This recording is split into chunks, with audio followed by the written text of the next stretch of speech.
Italy sponsor visa পেয়েও যাওয়া হলো না সোহাগের। ছুরিকাঘাতে মৃত্যু। কয়েকটা দিন অপেক্ষা করলে স্পন্সর ভিসা নিয়ে চলে যেত ইতালি। আমরা হলো 5 বোন 3 ভাই। আমার 2 ভাই বিদেশ থাকে আর ওই দেশে থাকবে। আগে ব্যবসা করতো কাকুরে। এখন এই যে আমরা ভাবছি যে বিদেশের আমার বাইরে থাকে তো ওরা পঞ্চার জমা দিতে বলছে যে বের হয়েছে পঞ্চার। কাকুরের ব্যবসা বাদ দিয়া ও এখন যে আমরা বাবার গুরু ছিল, বাবা মারা গেছে বলে এখন গুরু টুরু দেখে। আর আসার পরে সন্ধ্যার সময় গাছ টাছ কাইটাই বাইর হয়েছিল, মানে কোনো বিভেদ নাই বা ঝগড়া জাতি কিছুই নাই। বাইর হয়েছে দোকানে চাটা খাইতো। এখন এর মধ্যে কি হয়েছে আমরা তো কিছু বলতে পারি না। 2জন ছেলে আছে, একজনের বয়স 4 বছর আর এটা 2.5 বছর। এই আমরা ন্যায্য বিচার চাই। এটার আমার ভাইয়ের তো কোনো অন্যায় ছিল না, এর কাছে যে ঝগড়া অন্যায় করে এই ভাইয়ের হয়েছে, এটা আমরা ন্যায্য বিচার চাই। 2 সন্তানের জনক হারুনুর রশিদ সোহাগ, বয়স 45। 17 নভেম্বর রবিবার সন্ধ্যায় তুচ্ছ ঘটনাকে কেন্দ্র করে ছুরিকাঘাতে নিহত হয়েছেন সোহাগ। তারা দুই তরতরি করা আছে কি নিয়ে না জানি, এটা সঠিক জানি না।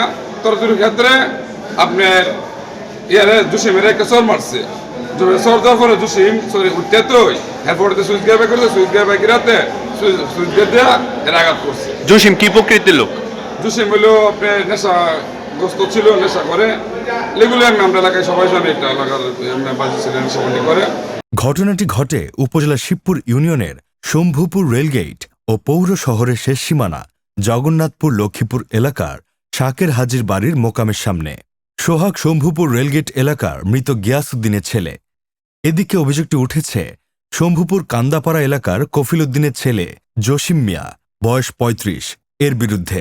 মানে আমার সামনে এই ঘটনাটা হয়েছে, হ্যাঁ কিনে নিতে বলছে, বাসা থেকে শোনা যাচ্ছে। আমি জানা না মিলে দেওয়ার পরে মানে সব ধুমতেছি, সব ধুমার পরে যে সময় একটা চিকেন মারছে, তারপরে বলছে আমার ছুরি মারছে ধরো পরে আস্তে আস্তে করে আমরা বাড়ির সামনে একটা দোকান আছে, দোকানের সামনে গিয়ে বসার মাথায় যন্ত্রণ মানে অজ্ঞান হয়ে পুড়ে গেছে। এরপরে আর আমরা গিয়ে পাইছি না, গিয়ে 20,000 দিশে আমি তুললে ছুরি মারছিল নাকি? হ্যাঁ ছুরি মারছিল, নাম হলো জসিম। বাপের নাম কি? এইটা না ছুরিটা মারছে কে?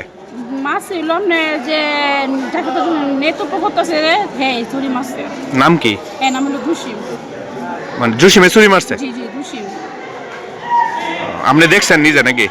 মানে জি আমরা না, আমার এক কাকু আছে না, কাকু আবার নেতৃত্ব মানে জামালা ছোটবেলা গিয়ে কারাটি করতেছিল, কারাগারির মধ্যে হ্যাঁ ছুরি মারছে।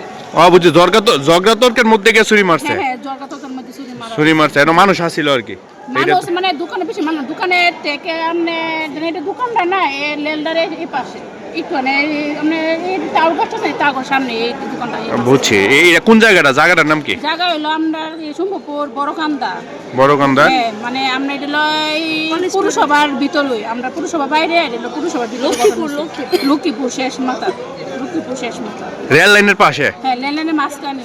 আমি অত্র থানা এলাকায় জরুরি আইন শৃঙ্খলা রক্ষামূলক ডিউটি করাকালীন সময়ে হাসপাতাল কর্তৃপক্ষ একটি সরকারি নম্বরে ফোনের মাধ্যমে জানায় হাসপাতালে ওনার আত্মীয় স্বজন একটি মৃতদেহ নিয়ে আসে এবং ওনার ফোনে সংবাদ পেয়ে আমি ঘটনাস্থলে পৌঁছাই। এসে হাসপাতালের বারান্দায় ট্রেজারিতে শোয়ানো একটি মৃতদেহ পাই। থেকে তথ্য পাই যে মৃতদেহটি হারুনুর রশিদ সোহাগ, বয়স 35, পিতা মৃত গিয়াসউদ্দিন, শম্ভুপুর রেল ক্রসিংয়ের পাশে ওনার বাড়ি। ওইখানে জসিম মিয়া নামক এক দোকানের সামনে ওনার বুকে ছুরিকাঘাত করে এবং ঘটনাস্থলে উনি মারা যায়। ওনার বুকে অনুমান প্রায় 3.5 ইঞ্চি গভীর এবং 1.5 ইঞ্চি প্রস্থ একটি আঘাতের চিহ্ন পাওয়া যায়।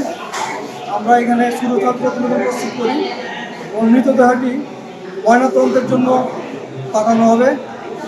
ময়নাতদন্ত শেষে ডাক্তারি মতামত এবং আমাদের তদন্ত সাপেক্ষে প্রকৃত রহস্য বা ঘটনা জানা যাবে। ধন্যবাদ। প্রত্যক্ষদর্শী ও পুলিশ সূত্রে জানা যায় 17 নভেম্বর সন্ধ্যায় পৌর শহরের শেষ প্রান্তে জগন্নাথপুরের লক্ষ্মীপুর ও শম্ভুপুর রেল ক্রসিং এলাকায় শাকের হাজির মোকামের সামনে একটি চায়ের দোকানে তর্ক বিতর্কে জড়ায় সোহাগ ও জসিম। বাগবিতণ্ডার এক ফাঁকে জসিম মিয়া হঠাৎ পকেট থেকে সুইচ গিয়ার বের করে সোহাগের বুকে আঘাত করে। এ সময় স্থানীয়রা আহত অবস্থায় সোহাগকে স্থানীয় একটি প্রাইভেট ক্লিনিকে নিলে সেখান থেকে চিকিৎসক তাকে ভৈরব উপজেলা স্বাস্থ্য কমপ্লেক্সে পাঠায়। হাসপাতালে কর্তব্যরত চিকিৎসক তাকে মৃত ঘোষণা করেন। আজকে সন্ধ্যা 6:10 দিকে হারুনুর রশিদ সোহাগ নামের একজন রোগী সেখানে আসেন, ওনাকে আমরা যখন পাই তখন এমনি মৃত অবস্থায় ছিলেন আর বুকে আঘাতের চিহ্ন ছিল ওনার। আসার পরে আমরা মৃত অবস্থায় ওনাকে পাই এখানে। প্রতিবেদক মিলাদ হোসেন অপু, ভৈরব, কিশোরগঞ্জ।